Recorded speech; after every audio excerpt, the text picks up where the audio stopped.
Assalamu alaikum wa rahmatullahi wa barakatuh. Bismillahi walhamdulillahi wassalatu wassalamu ala rasulillahi wa ala alihi wa sahbihi ajma'in. Which day do you think will be the most difficult day for you and I? The most difficult day is still coming. Whatever has happened to now or to this particular moment is nothing compared to what is to be on that particular day. And which day do you think it will be? It is none other than the day of judgment. But inshallah, as much as it is very scary, as much as it is very difficult, as much as it will be the toughest day for us, there are ways that we can navigate such that by the will of Allah, it will be made easier for us. Every time we have to be giving accounts or we're taken account of, we tend to shake. Even in this world, if the taxman pitches up at your door, depending on how experienced you are dealing with them, you would probably be shaken to a degree, even if your books are straight, because some of those taxmen themselves may not be straight. May Allah Almighty forgive us, guide them and guide all of us. However, on the day of judgment, my brothers and sisters, Allah says nothing will be left behind. فَمَن يَعْمَلْ مِثْقَالَ ذَرَّةٍ خَيْرًا يَرَهُ وَمَن يَعْمَلْ مِثْقَالَ ذَرَّةٍ شَرًّا يَرَهُ. Whoever has done an atom's weight or a mustard seed's weight of good will see it on the day of judgment. You will see it. It's going to be there, waiting for you, brought before you. And whoever has done an atom's weight of bad will see it. That's scary. Allah says, يَوْمَ تُبْلَى السَّرَائِرِ. That's the day when all your secrets will be laid bare. Everything you kept hidden between you and Allah, it's brought in front. And guess what? Embarrassment. May Allah never embarrass us in front of others, and may He not embarrass us on the day of Qiyamah. But my brothers and sisters, we need to be thankful that Allah has kept us within a huge favor known as being part of Ummah of Nabi Muhammad sallallahu alaihi wasallam. So He taught us exactly what to do in order to be able to glide through the hardship of that day. Number one, if He recognizes you, you're good to go by the will of Allah subhanahu wa ta'ala. The Prophet Muhammad, peace be upon him, will recognize us by the places that were washed 5 times a day when we were preparing to pray the 5 daily prayers. They will be shining, your face is shining, your hands are shining, and so on. And He will say, oh Allah, this person is from me and my ummah. And Allah Almighty will allow for us to join him, and an intercession will take place whereby literally you're flying past through the green route. So therefore, be steadfast with your 5 daily prayers. When you're doing your wudu and your ablution, take your time. Remember, one day you're going to be recognized by how you made wudu and how often it was, and how correctly it was. May Allah Almighty make us regular with our salah. Ameen.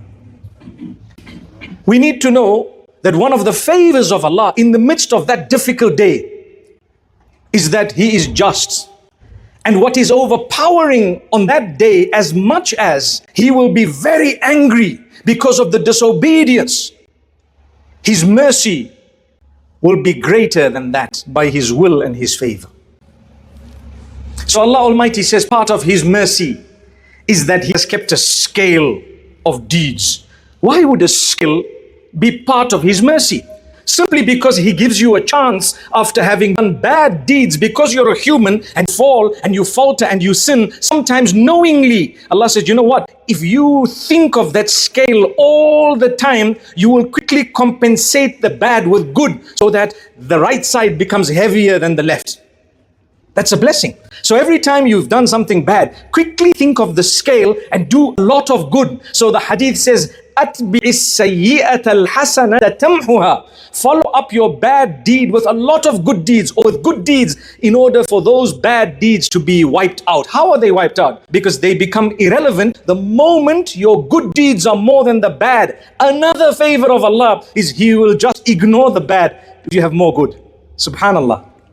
That doesn't mean that if you have bad deeds, in fact, what it does mean is that if you have bad deeds, you still have hope.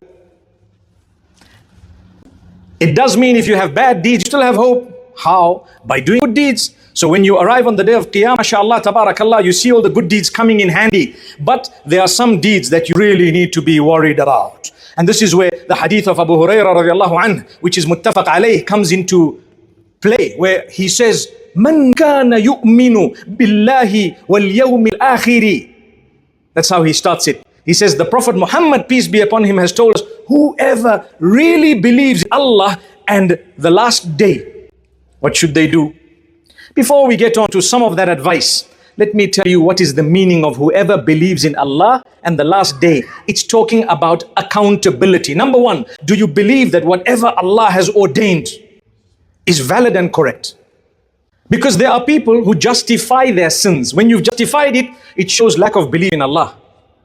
When you are weak and you've done something wrong, don't justify it and say, but you know what, I don't think it's in Quran, and you know that hadith is like this and this is like, no. Say, look, I was supposed to do this, unfortunately I didn't, I know I'm wrong, this is displeasing to Allah, may Allah strengthen me and forgive me. That is more befitting of the mercy of Allah than one who's going to justify the evil they're doing.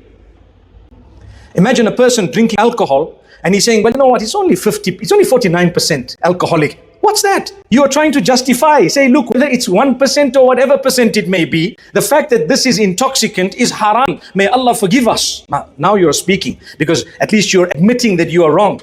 When you're not in hijab, don't come and say, well, hijab is not ordained in the Quran. No. Say, look, we're supposed to be done the hijab in a specific way. We're still weak. We haven't yet gotten there. Inshallah, we will get there. May Allah forgive us and strengthen us. Now you're speaking a language that is more befitting of invoking the mercy of Allah than someone who says, no, it's nothing. If you're saying it's nothing, you're going to die in that condition without ever having done it. And this is worse. This is why Allah Almighty says, Man kana yu'minu billahi. He starts off by saying, Hadith Rasulullah sallallahu alaihi wasallam, he says, whoever truly believes in Allah. Because the first point you need is the belief in Allah. Do you believe halal is what Allah made halal? Do you believe haram is what Allah made haram? If that's the case, mashallah, you believe in Allah. And believes in the last day. The last day is the day of reckoning. Because this world is full of injustice. This world, people get away with murder. But on the day of judgment, oh, there's going to be justice. On the day of judgment, there is no bribe. On the day of judgment, there is no misinformation. There is no AI to the point where it's used to make the false seem true and the truth seem false, which was happening today. On that day, Allah says everything will be made bare, like I said earlier. So if you believe in the day of accounts, you will always think about Allah and the last day. Allah and the last day. To the degree that you start looking forward to that day. Amazing. Why are you looking forward to the last day? Because I believe in Allah. I'm trying my best. I falter. I make a few mistakes. But every time I get up, I go and pray. I try. I seek the forgiveness of Allah. Good news to you. You're heading in the right direction. You're a human. Don't be so hard on yourself that you lose hope. And don't be so lenient that you forget that there is a day of judgment. Strike the balance.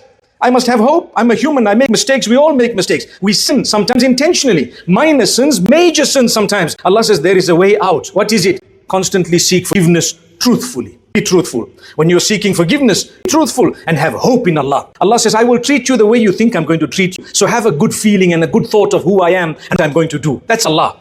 Ana inda dhanni abdi bi.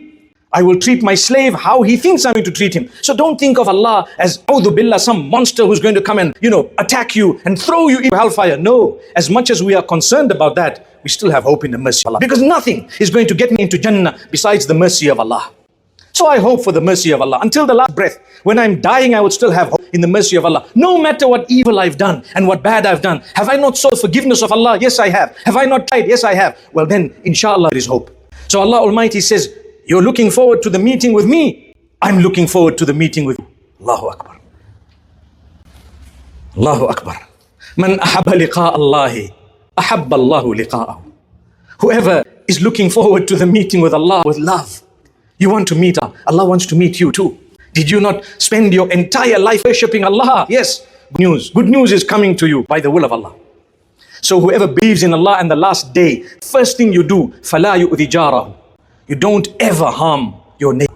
And yes, a neighbor, in our time, if I were to tell you don't harm your neighbor, your address is number 50, for example, the guy who's on 52, because we move in the country, the odds go together, the evens go together, right? So we move, the guy on 52, I don't harm him. That's what we think. The guy at 48, I don't harm him. And maybe the guy behind me, in front of me is a road usually. Okay? The roads are harmed, the potholes here anyway. But nonetheless, my brothers, my sisters, That's not the only neighbor. Yes, that's included in the meaning of your neighbor, one who lives next to you. Your neighbor is literally anyone who interacts with you by extension. The guy sitting next to you right now, is that not a neighbor? He's a neighbor. A guy who's sitting next to you in public transport, is that not a neighbor? You're going to harm him. Allah says, be careful of those who are next to you at any time. By extension, that's also a neighbor. At any time, a person who's next to you is a neighbor. Not only your house. So that would mean don't harm anyone, basically. Anyone you're going to interact with, anyone you're going to be with for a little while, let them see the goodness in you. Let them benefit from you, if not by anything, at least by a smell, by a good expression, by a dua, whatever it may be, because you're conscious of that day. Now, why so? Very quickly, because I need to pack up good deeds on the right side of the scale in order to outweigh the bad. That's why. Every time I'm good, this is how it should be. And then the hadith goes on and say, وَمَنْ كَانَ يُؤْمِنُ بِاللَّهِ وَالْيَوْمِ الْآخِرِ فَلْيُكْرِمْ ضَيْفَهُ. Whoever believes in Allah and the last day should honor his or her guest. A guest comes to you, you honor them. A person comes to you, a visitor, you honor them. Don't disrespect them. Don't dishonor them. Notice it doesn't say exactly what you should be serving them and how you should treat them in terms of extra favor, but rather at least give them some form of hospitality. Your guest came in, make them feel welcome, because a day will come, you might have to go somewhere. You would like people to also make you feel welcome. During a difficult time, you face hardship, you want someone to smile at you and to show you the way and to give you a bit of hope and to perhaps hold your hand and take you forth. The same would happen the other way around. May Allah Almighty make it such. And the last point mentioned in this particular hadith is probably the most powerful. You want to prepare for the Day of Judgment. Well, the hadith says, وَمَنْ كَانَ يُؤْمِنُ بِاللَّهِ وَالْيَوْمِ الْآخِرِ فَلْيَقُلْ خَيْرًا أَوْ لِيَصْمُتْ. Whoever truly believes in Allah and the Day of Accounts should either say something good or keep quiet, because they know that there is a day when everything I've uttered is going to come in the form of a weight, and it's going to be on the side of the scale that is either for me or against me based on whether it was good or bad. If I said good things, there are some small good statements that are heavy on the scale, such as some of the adhkar and the remembrance of Allah. And there are some small tiny words, one word of vulgarity that can come out of your mouth that can outweigh a lot of good that you did. You know how bad backbiting is. You know how bad so much of the slander and so many other sins that are from the tongue are. In fact, hadith of Mu'adh radiallahu anhu, the Prophet, peace be upon him, says the main reason that people will be cast into hellfire is because of how they use their tongue. Did you know that? The main reason why people go to hell is because of how they use their tongue. That's what the hadith says, very clear. Hadith of Mu'adh ibn Jabal. So just watch how you use your tongue. And then again, by extension, it's got to your digital phones and everything else and technology, how you comment. You can just start slandering people online and say, but I didn't say anything with my tongue, right? But I never uttered one word. You did something worse than utterances. You spread it across the whole globe by one forward of WhatsApp. So just be careful. That hadith now teaches us that if you really want to eat on the Day of Judgment, be conscious of two things. Be conscious of the fact that Allah is your Lord at all times. And be conscious of the fact that one day you're going to go back to Allah. The accounts will be taken, and inshallah, by His will and His mercy, we want to head in the right direction. So you seek the constant forgiveness of Allah and you watch. You need to make sure you utter good words, good things. Otherwise, just keep quiet. If you're not going to say something good, don't ever let a bad word make you lose. And I want to end off by reminding you that on the Day of Judgment, the deeds are going to be the currency of that day. So when you've done something bad to someone, you're going to have to pay them with your salah, with your zakah, with your charity. It's going to be very, very expensive. It's a currency that's going to be really, really very, very hard to part with on that day. So the best thing is, let's not do deeds that would actually result in us losing the good that we've done on earth. May Allah Almighty help us to forgive one another, to overlook, to prepare for the day. May Allah have mercy on us, and inshallah we lead a beautiful life in this world, and Allah grants us Jannah in the hereafter. Brothers and sisters, have hope in the mercy of Allah. Keep trying and be focused. أقول قولي هذا وصلى الله وسلم على نبينا محمد.